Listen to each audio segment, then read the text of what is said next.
तुम्ही खूप छान दिसता. तुम्ही या ठिकाणी आलात तेव्हापासून मला खूप आवडतात. मी तुमच्यावर खूप प्रेम करतो.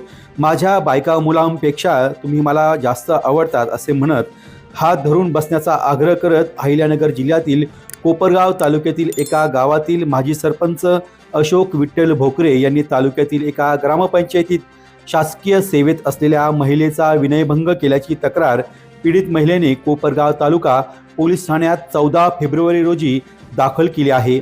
या फिर्यादीत सदर महिलेने पुढे म्हटले आहेत की माजी सरपंच भोकरे 1.5 ते 2 वर्षापासून मला वारंवार फोन करून तुम्ही आज छान साडी घातली, खूप छान दिसतात, कधी कधी तुम्ही खूप सुकलेल्या दिसतात, आज खूप टेन्शन आहेत का, मी येऊ का टेन्शन दूर करायला म्हणून माझ्या मनाला लज्जा उत्पन्न होईल असे कृत्य करत असून सदर इस्माविरुद्ध माझी तक्रार आहे असे म्हणत कोपरगाव तालुका पोलीस ठाण्यात गुन्हा दाखल केला आहे।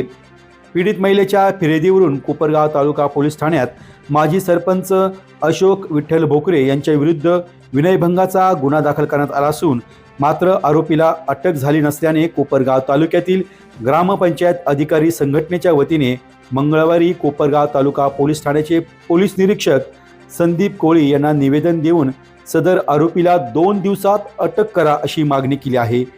आरोपीला 2 दिवसात अटक झाली नाही तर आम्ही सर्व काम बंद आंदोलन करू असा इशाराच ग्रामपंचायत अधिकारी संघटनेच्या वतीने निवेदनाद्वारे देण्यात आला आहे। त्यामुळे आता पोलीस प्रशासन काय भूमिका घेणार आणि आरोपीला अटक करणार का याकडे सर्वांचे लक्ष लागले आहे।